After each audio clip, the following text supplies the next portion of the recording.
simula pong March 15, 2025, yung maximum deposit insurance coverage ay itinaas na, dinoble from 500,000, 1 million pesos na po yung yung insured Correct. natin na pera sa bangko.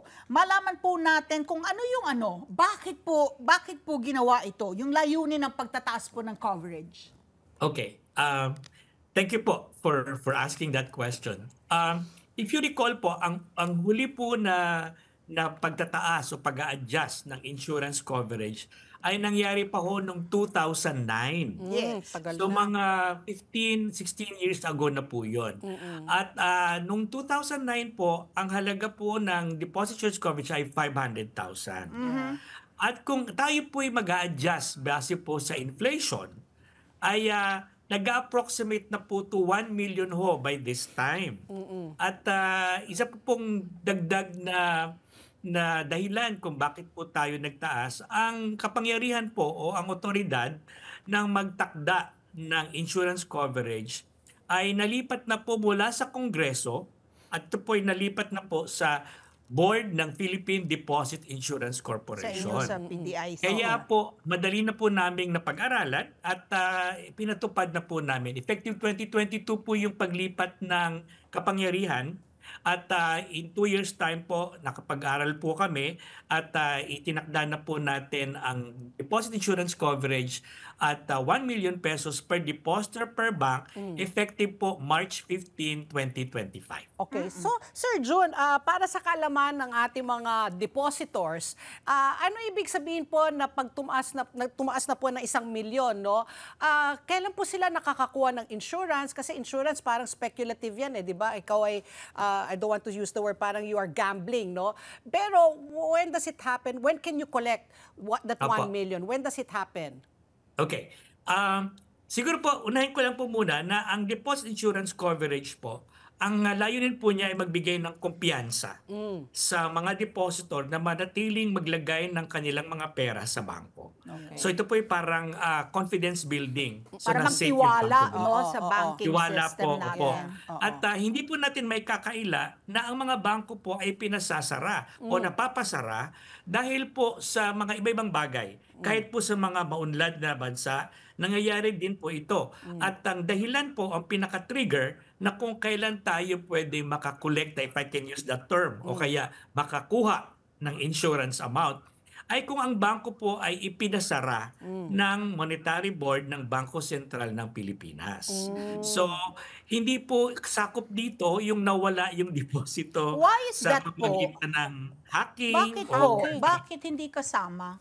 Hindi po. Kasi po, ang mga bagay po na ito ay bahagi po ng risk management system na ipinatutupad po ng Bangko Sentral para sa lahat po ng mga bangko. Meron po tayong mga regulasyon na ang bangko po ay kailangang maglagay o mag-set up ng mga risk management or kaya preventive measures para po ang pera ay hindi po ang nakalagak sa kanilang mga bangko ay hindi po mawala dahil sa teknolohiya o kaya sa mga calamities o disasters.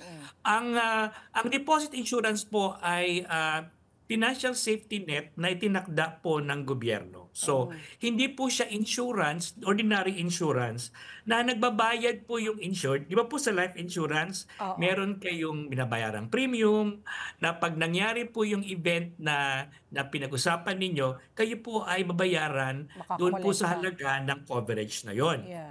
Iba pong deposit insurance. Number 1 po, hindi po nagbabayad ng premium ang mga depositor. So wala po kayong binabayarang premium dito. At ang coverage po ninyo ay hindi po sa halagang 1 million. Yun po sinasabi ng ibang tao. Pag halimbawa ang deposito niya ay 20,000, tapos po ang deposit insurance ay 1 million. So kung sakali pong naipasara ang bangko, nag-expect po sila ng 1 million. Hindi po ito po ay hanggang sa halaga ng deposito na yon sa bangkong pinasara. Oo. So just to clarify, Sir June, ang PDIC will only kick in pag nagsara ang bangko. Yun lang ang dahilan. No other Opo. reason. The bank has to close for you to be able to get that insurance of maximum of 1 million. So if your deposit is only 100,000 rin bang ibabalik? O pwede kang humabol at humingi ng 1 million? How does it work? 1:1 ho ba yun? Yung pagkuha mo ng insurance mo? Ito po ay hanggang sa halaga ng inyong pera sa bangko. So kung 100,000 po ang pera niyo sa bangko, ito po yung pinasara. By the way, Miss Pat, ang bangko po ay kailangang ideklarang sarado ng BSP. ng Monetary Board ng Bangko Sentral ng Pilipinas. Oo. So, yung mga nagsara, meron bang ganung kaso na nagsara lang? But I think it has to be ordered po by the Monetary Board of the Bangko Sentral ng Pilipinas na this bank is officially closed. At pag ang PDIC po ay pumapasok sa bangkong yon para po ayusin ang pagbabayad ng insured deposits. Oo. So kung lampas, hindi bali kung mas mababa sa 1 milyon ang iyong deposito, no? Pero paano yun pag lampas sa 1 milyon po? Ayun. Yan ang nakakayak. Magandang tanong po yan. Pwede, hindi naman po kailangan umiyak kaagad. Kasi po ganito. Ang 1 million po ay bahagi po ng aming pinaghahandaan po ng PDIC yan. So ito po ay kaagad-agad may mga rules po tayo sa pagbabayad up to 1 million. Halimbawa, Miss Pat, ang deposito ng isang depositor sa bangko ay 1.5 million. Okay.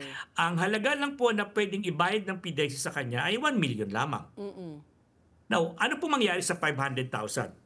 Ang PDIC po, ang tinuturing din po ng ating sistema na liquidator ng closed banks. Ang ibig pong sabihin, kami din po ang namamahala sa mga ari-arian at mga pagkakautang ng bangkong nagsara.